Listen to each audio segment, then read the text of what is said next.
Oops. My microphone stand is squeaking. It sounds eerie, but it's not. It's whatever, you know, you want it to sound like. For instance, what is this sounding like? For me, it sounds like a snake because I dislike snakes. Yeah, two poor little babies. But what is it? It's a castagnette. Anyway, doesn't matter. I thought to share something I wrote earlier this year, and I was looking for some pictures, and I came across it, and I said, you know what, this needs to be shared. Today is July 31st, 2024, and it is Wednesday, and it's 10:20 a.m. For those using military hours, you know that 10:20 stands for a.m. For the other ones who were taught to drop that and use letters instead, I had to add the a.m. I know I'm so obnoxious, I'm so sorry, it's just that uh, I like it at times to be sort of mischievous. Uh, Anyway, it's part of my charm, I think.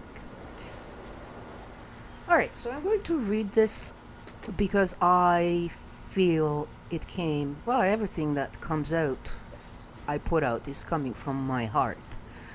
And obviously, when I revisit these things, I resonate with what I'm reading because I always look for evidence if I had something wrong, you know, like my incessant need to see if my point of view changed on things that I believed strongly with, with all my heart. I believed in that. I like to revisit those and see if I need to make adjustments. But I read this and my kitty agrees. If you heard her, yes, she came in support of me. Oh, babies. Anyway, this was written January 25th, 2023. Oh, actually, this wasn't this year. Oh my goodness, time flies. Anyway, oops. That was again my microphone stand, which I probably won't be fixing. My kitty is messing with my microphone. Baby, please. Come on. Come on. I'll show you some loving later, but please, let me do my job here, because I feel I need to do this. Alright, so let's read. I've been thinking a lot about my father lately. So many things I'm thankful for. What lingers on my mind the most is how he had this Spartan way of teaching me things. I did not appreciate his educational methods at the time. I was too little and was used to get everything without even asking. self gratification comes to mind. However, in time, I came to appreciate that. I learned to follow the thread by myself and not to expect to be fed and assimilate it without questioning or having the slightest inquisitive thought about it. He would drop a hint, or maximum two, and then and then would live it with me. I don't think I disappointed him. I think he was proud of me. He rarely showed me that. He was proud of me, though. And that hurt me, or more precisely, my ego. Growing up, I adopted this strategy unknowingly. The more I reflect on that, the more I realize that for the seeds that my father planted in my psyche, there was a need to fall on a fertile soil, which I like to think it was, in abundance. And now I see what's wrong with this statement. And now I'm sharing why I like to revisit things. I thought it was fertile. But it wasn't. It wasn't prepped properly. And that is why I had, in solitude, discover that. Because no matter how people say, oh, you can't be alone, that's precisely what you need to be in this world. You need to be alone. Alone from projections, alone from temptations, alone from people who don't understand you, and they refuse to understand you no matter how much you explain yourself to death. I stopped doing that. You get it? Fine. You don't get it? That's not my problem. Much love to you. I hope you get it one day. I have no resentment towards anyone in my life. I'm very thankful. They showed me aspects of myself that I needed to heal, and I hope that I was able to show them aspects of themselves via their projections onto me, and they choose to heal, not to hate me, chase me, threaten me in so many ways. I got a reply back from that individual I shared the email with, and he thought he was being very educated and sensitive when he responded.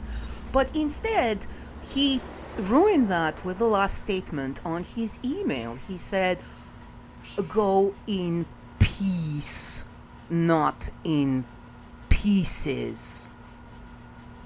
As someone who threatened to drag me, to bury me in pieces so nobody finds me.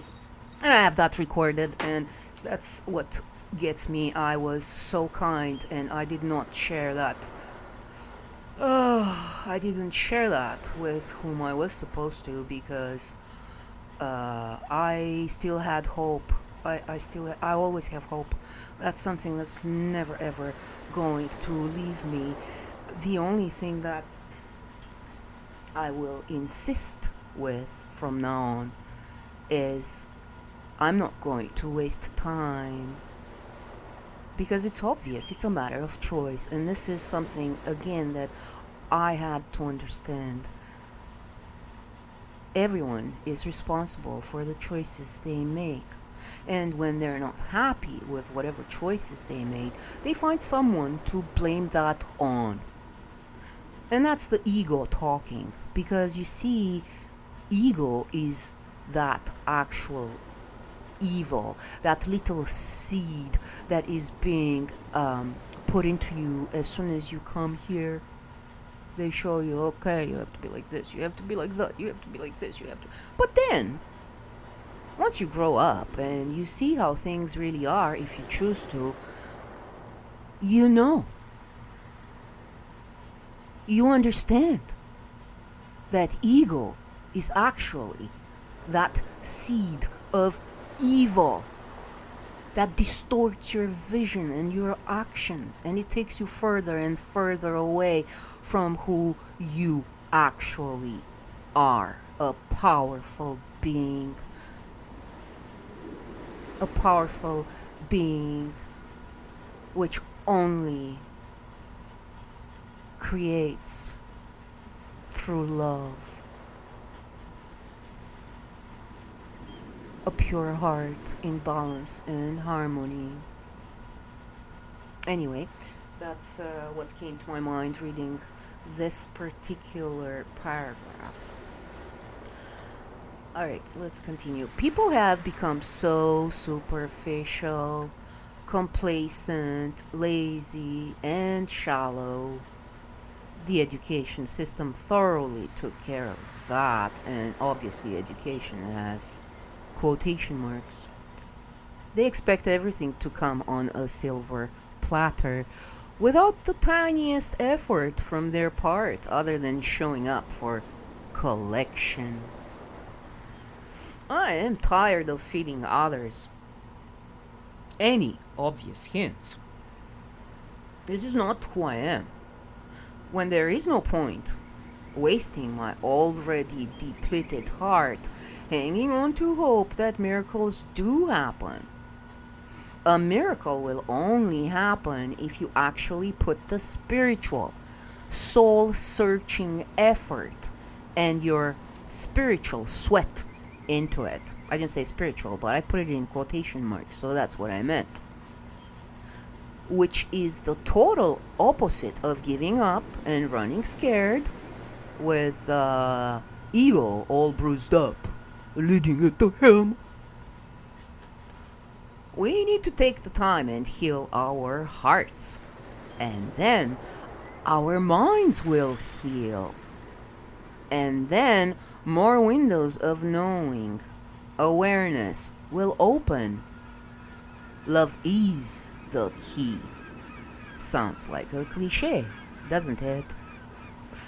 We have to thank our deeply disturbed and sick society for that. Love has become anything but love. We need to reconnect and recognize with our hearts and minds, have them work in harmony like two lovers who will never lie to each other, intertwined, harmonious, peaceful, and never letting doubt poison their union. Makes me wonder, does that exist?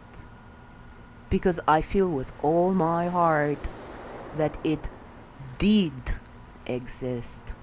And not only that, love, truth, and integrity were the only religion we led our lives by.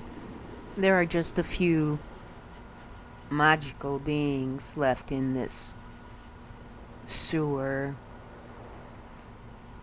constantly under attack by deceit, decoys, selfishness, and self-serving people.